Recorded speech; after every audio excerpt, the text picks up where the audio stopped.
دوستان سلام عرض میکنم. شما در این ویدیو با آینه کاو یا مقعر، مشخصات آن، رسم پرتوها در آینه کاو که بسیار مهم است و همچنین چگونگی تشکیل تصویر در این آینه آشنا خواهید شد. لطفاً تا پایان ویدیو با حوصله کامل ما را همراهی نموده و لایک و کامنت ویدیو را فراموش نفرمایید. آینه کاو یا همگرا یا مقعر.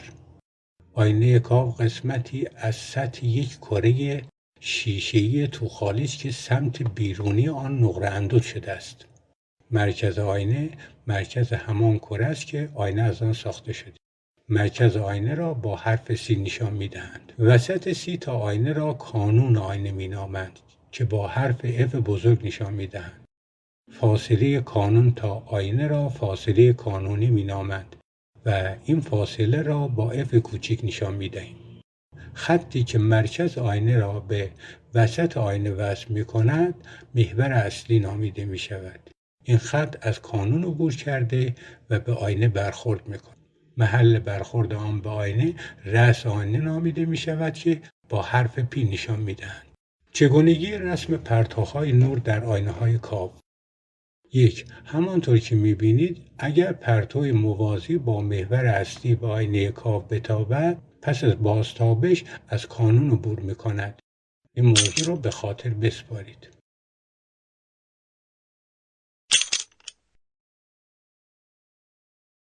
2.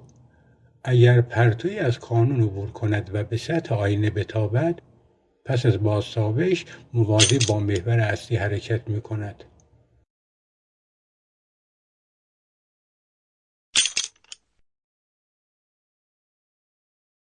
3. اگر پرتویی از مرکز عبور کند و به آینه بتابد، بر روی خودش منعکس می شود.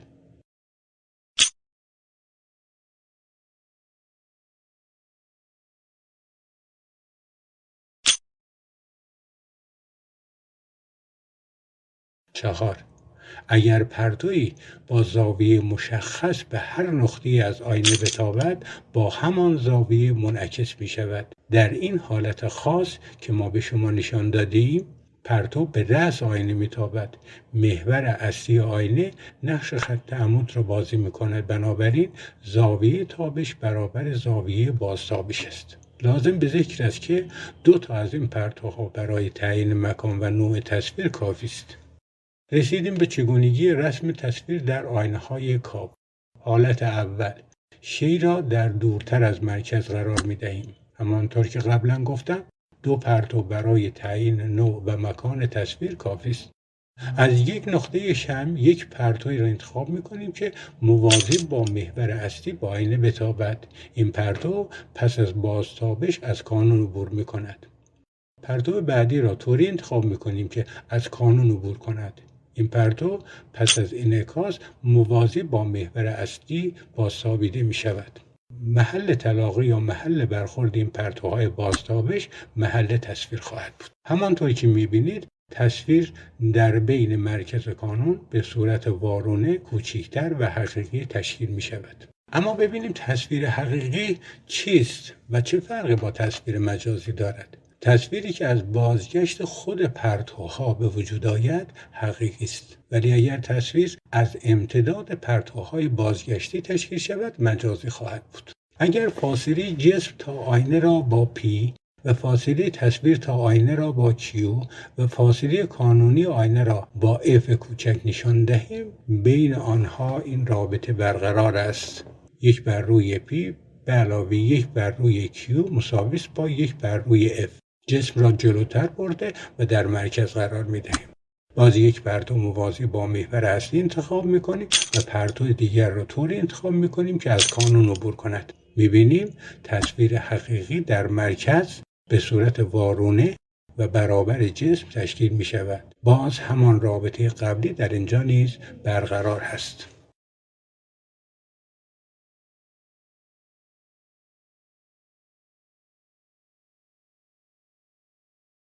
جسم را جلوتر میبریم و در بین مرکز و کانون قرار میدهیم. برای تعیین مکان و نوع تصویر یک پرتو موازی با محور اصلی رسم میکنیم که تا به آینه بتابد و پس از انعکاس از کانون عبور کند. پرتو بعدی را با یک زاویه مشخص به رأس آینه میتابانیم.